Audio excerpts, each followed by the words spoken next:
Եթե դուք երեխա ունեք, ուրեմն ունեք նաև կպչուն միտք հնարավոր բոլոր ձևերով պաշտպանել ձեր երեխային։ Դա ավելի քան բնական ցանկություն է բոլոր ծնողների համար։ Հիշեք մեզ, երբ փոքր էինք։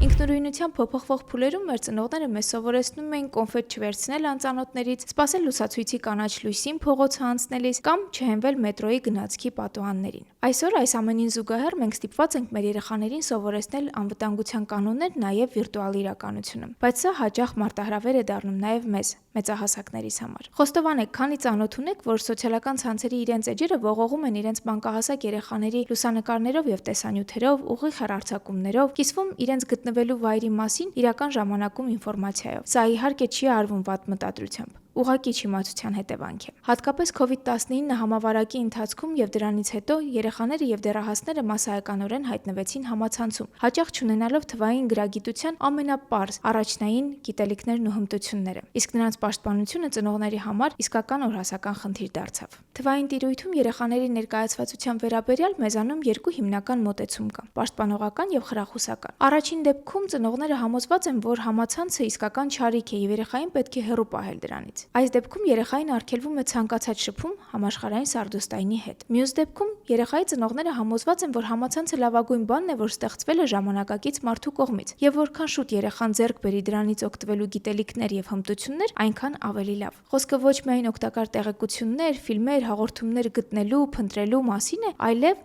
ինչու ոչ, ազատ ժամանակ ուղղակի ռիլեր եւ շորցեր թերթելու։ Իմ կարծիքով այս երկու մոտեցումներն էլ խիստ ծայրահեղական են։ Առաջին դեպքում դուք զրկում եք ձեր երեխային այնպիսի գիտական, մշակութային, կրթական հնարավորություններից, որոնց մասին մենք երազել անգամ չէինք կարող իրենց տարիքում։ Բացի այդ, այն սահմանափակ տեղեկությունները, որ նա կստանա շրջապատից, հեռուստացույցից կամ իրեն հասանելի այլ աղբյուրներից, թույլ չի տան նրան ձևավորել քննադատական մտածողություն։ Պատկերացրեք, որ երեխայի շրջապատում բոլորը միաբերան պնդում են, որ մածունը սև է։ Եթե երեխան տևական ժամանակ չի լսում այս կարծիքին հակասող այլ կարծիք, նրա մոտ ձևավորվում է հստակ պատկերացում, որ այս պնդումը բացարձակ ճշմարտություն է։ Նա իրեն նեղություն չի տալիս համադրել տարբեր կարծիքներ, կասկածի տակ դնել դրանք, որովհետև մտածողության պատրաստի մոդելները շատ հարմար են։ Եվ հետո ես իրոք կասկածում եմ, որ ձեր արգելքը կգործի նաև փողոցում, դպրոցում կամ ցանկացած այլ միջավայրում, որտեղ դուք ներկա չեք լինի։ Խրախուսական մոտեցման դեպքում էլ դուք չեք կարող պնդել, որ դարի լավագույն ձեռքբերումը միայն դրականորեն կազդի ձեր երեխայի վրա, եւ չեք կարող բացառել բոլոր այն մարտահրավերներն ու խութերը, որ առկա են դրանում։ Որքան շատ են հնարավորությունները,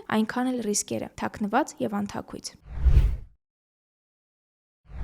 Եկեք միասին պարզենք, թե որոնք են համացանցում երեխաների եւ դեռահասների համար հիմնական վտանգները եւ ինչպես մենք ծնողներս կարող ենք պաշտպանել նրանց։ ՄԱԿ-ի մանկական հիմնադրամը UNICEF-ը իր COVID-19 եւ դրա հետևանքները երեխաների առցանց պաշտպանության հարցում ուղեցույցում նշում է մի քանի հիմնական ռիսկեր, որոնք առավել արդիական են երեխաների եւ դեռահասների համար համացանցում։ Որքան էլ զարմանալի է, ապա տեղեկատվությունը, կեղծ եւ մոլորեցնող բովանդակությունը առաջնային տեղում չէ, բայց դրանց մասին եւս կխոսենք։ Առաջին վտանգը, որ նշվում է ուղեցույցում, երեխաների սեռական շահագործումն է համացանցում։ Օրինակ, երբ երեխային ստիպում են որոշակի սեռական գործողություններ կատարել տեսախցիկի առաջ, կամ նրա հետ վստահելի հարաբերություններ են հաստատում, հետագայում նրանից ինտիմ բնույթի լուսանկարներ կամ տեսանյութեր պահանջելու համար, շանտաժի են ենթարկում կամ պահանջում իրական հանդիպում։ Սա կարող է տեղի ունենալ ոչ միայն անծանոթների դեպքում, այլև ծանոթ բարեկամների, այնպես որ երեխաների առցած շփումներին հետևելը երբեք ավելորդ չէ։ Երկրորդ վտանգը կիբերբուլինգն է, երեխայի նկատմամբ հետևողական, նպատակային հալածանքը թվային տեխնոլոգիաների կիրառմամբ։ Դա կարող է տեղի ունենալ սոցիալական ցանցերում, մեսենջերներում, խաղային հարթակներում կամ բջջային հավելվածներում։ Կիբերբուլինգի օրինակ է երեխայի վերաբերյալ սուտ կամ նվաստացնող տեղեկություններ կամ լուսանկարներ տարածելը, առցանց սպառնալիքներ հղելը, նրա անունից ներկայանալով այլոց հետ նամակագրություն վարելը եւ այլն։ Կիբերբուլինգը երեխաների եւ դեռահասների շրջանում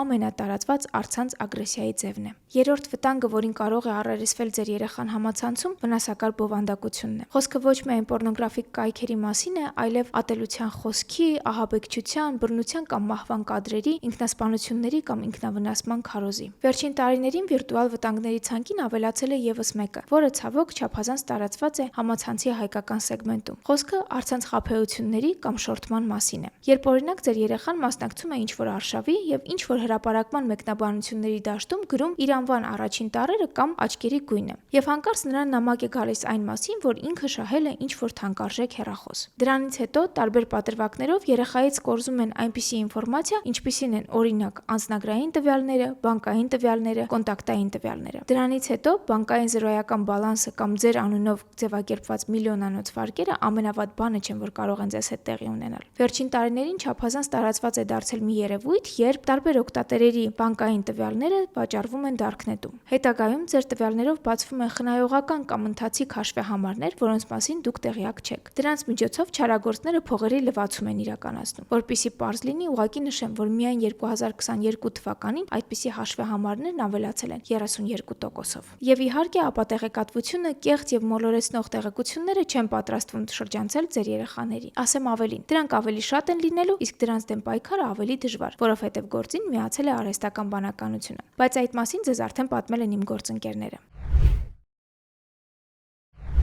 Ի վերջո, այսքան վտանգների մեջ ինչ կարող ենք անել մենք, ծնողներս, մեր երեխաներին պաշտպանելու համար։ Ամենապարզ լուծումը կլիներ, իհարկե, մեր երեխաների համար մեկուսացված ստերիլ միջավայր ստեղծելը, բայց դա ոչ միայն խելամիտ չէ, այլև գործնականում հնարավոր էլ չէ։ Ուստի լավագույն բանը, որ մենք կարող ենք անել, մեր երեխաներին մի քանի հմտություններ սովորեցնելն է, որոնք կօգնեն նրան ինքնուրույն գլուխ անել։ Չմոռանանք նաև տեխնիկական հնարքների մասին։ Օգտագործեք ծնողական վերահսկողական ծրագրեր։ Եթե ձեր երեխան դեռ տարրական դասարանների աշակերտ է կամ ավելի փոքր, սահմանեք ծնողական վերահսկողություն բոլոր այն կրիչների վրա, որոնք օգտագործվում են երեխայի կողմից։ Ծնողական վերահսկողությունը ծրագրային ապահովում է, որը թույլ է տալիս ծնողներին զերծ պահել երեխաներին նրանց տարիքին անհամապատասխան բովանդակությունից։ Դրա համար Google որոնողական համակարգում ուղղակի հավաքեք ծնողական վերահսկողություն արտահայտությունը եւ հետևեք առաջին իսկ հղմանը։ Դրա օգնությամբ հաշված րոպեների ընթացքում կկարողանաք սահմանել վերահսկողություն։ Սա հնարավոր է անել նաեւ այն դեպքում, երբ դուք եւ երեխան օգտագործում եք տարբեր կրիչներ։ Այս հարցում ձեզ կօգնեն նաև մի քանի անվճար հավելվածներ, որոնք կարող եք ներբեռնել համացանցից։ Դուք կարող եք նաև արգելափակել մի շարք վտանգավոր կայքեր, ինչպիսիք են օրինակ պոռնոգրաֆիկ կայքերը, մահվան եւ ահաբեկչության քարոզ իրականացնող կայքերը։ Cyber Purify Kids հարթակը կօգնի ոչ միայն արգելափակել 15 տեսակի վտանգավոր բովանդակություն ներկայացնող կայքեր, այլև հնարավորություն է տալիս ձեզ ծնողներին ընտրել ցանկից այնպիսի բովանդակություն, որից ուզում եք զերծ պահել ձեր երեխաներին։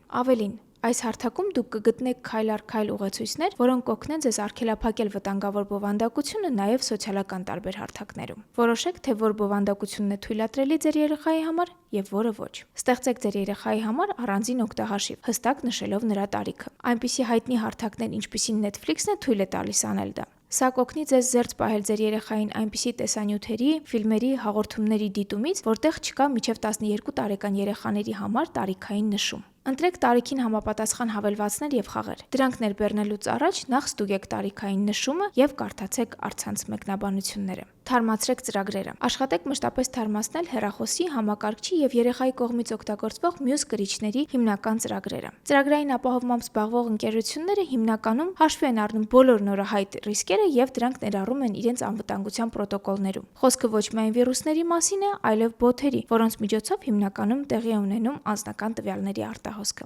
Օգտագործեք գովազդները բլոկավորող ծրագրեր։ Այդ բլոկերները կօգնեն զերծ պահել երեխային էկրանի վերևի հատվածում հայտնվող համաձայն եմ OK կամ հիշել գաղտնաբառը կոճակներին սեղմելուց, ինչը կնվազեցնի անձնական տվյալների արտահոսքի հնարավորությունը։ Սովորեցրեք երեխային մեդիագրագետ լինել։ Եթե դեռահասի ծնող եք, ապա ավելորդ վերահսկողությունը միայն հակառակ ազդեցությունը կունենա։ Այս դեպքում լավագույն լուծումը կարող է լինել երեխայի հետ մեդիագրագիտության տարրական կանոնները քննարկելը, նրան որոշակի հմտություններ սովորեցնելը։ Սկսենք պարզից։ Սովորեցրեք ձեր երեխային, թե ինչ է նշանակում անձնական տվյալ եւ բացատրեք, որ նպատակահարմար չէ համացանցում հրապարակել այնպիսի տեղեկություններ, որոնք կբացահայտեն նրա բնակության հասցեն, դպրոցի անունը կամ օրվա հստակ ռեժիմը։ Օրինակ, թե երբ է երեխան դուրս գալիս տնից, դպրոց կամ պարապմունքի հաճախելու համար կամ վերադառնում տուն։ Բացատրեք նրան, որ պետք չէ չեքին լինել, խիստ մանրամասն հասցեով կամ իրական ժամանակում։ Ոչինչ չի փոխվի, եթե ընկերական երեկույթից կամ սրճարանից վերադառնալուց հետո այդ մասին հրապարակում անեք համացանցում։ Պատկերացրեք մի իրավիճակ, երբ համացանցում ձեր երեխան հանդիպել է ստալկերի։ Այդպես անվանում են այն մարդկանց, ովքեր հետապնդում կամ հիվանդակին հետաքրքրվածություն են դրսևորում այլ մարդու նկատմամբ։ Այդ անմեղ չեքինը կարող է բացահայտել ձեր երեխայի գտնվելու վայրը իրական ժամանակում եւ թիրախավորել նրան։ Մեզ հաճախ թվում է, որ էկրանն ավելի անվտանգ է դարձնում մեր շփումները, սակայն դա հեռու է իրականությունից։ Սովորեցրեք, որ անձնականը միայն իրենն է, եւ հատկապես արցած շփումներում պետք է հնարավորինս զգույշ լինել։ Չբացահայտել բնակության հասցեն, իր կամ ծնողների կոնտակտային կամ բանկային տվյալները, մանրամասն չքննարկել ընտանիքի սոցիալական վիճակը եւ առավել եւս չուղարկել որևէ մեկին անձնական կամ ինտիմ լուսանկարներ։ Որոշ սոցիալական ցանցեր ունեն անվտանգության իրենց կանոնները եւ որպես օգտատեր գրանցում են միայն 13 տարին լրացած անձանց։ Մնացյալ բոլոր դեպքերում, եթե ձեր երեխան արդեն ունի անձնական օգտահաշիվ, ընկերացեք նրա հետ կամ դարձեք նրա հետևորդը։ Կողքից հետևեք ձեր երեխայի հրապարակումներին կամ հավանած բովանդակությանը, նրա ընկերների ցանկին։ Խրախուսեք ձեր երեխային սոցիալական ցանցերի իր էջերում այնպիսի կարգավորումներ դնել, որոնք թույլ կտան դրանք հասանելի դարձնել միայն ընկերների եւ հետևորդների համար։ Եթե նկատում եք, որ ձեր երեխան ընկերացել է ձեզ համար անծանոթ մեկի հետ, խոսեք նրա հետ դրա մասին։ Փորձեք ձեր երեխայի բոլոր շփումները բերել իրական կյանք։ Հարցրեք. նույնքան կվստահեր ձեր երեխան անծանոթ մեկին, ով ուղղակի փողոցում կմոտենար իրեն եւ կփորձեր ծանոթանալ։ Նույնը նաեւ առցանց շահումների դեպքում է։ Ինչպիսին է հավանականությունը, որ որևէ մեկը ձեզ թանկարժեք հեռախոս կնվիրի միայն ձեր անվան առաջին տառերի կամ աչքերի գույնի համար։ Գործնականում 0, համացանցում եւս։ Կեղծ մոլորեցնող բովանդակությունից պաշտպանվելու համար լավագույն բանը, որ կարող եք սովորեցնել ձեր երեխային, կասկածելն է։ Բացատրեք նրան, որ համացանցում,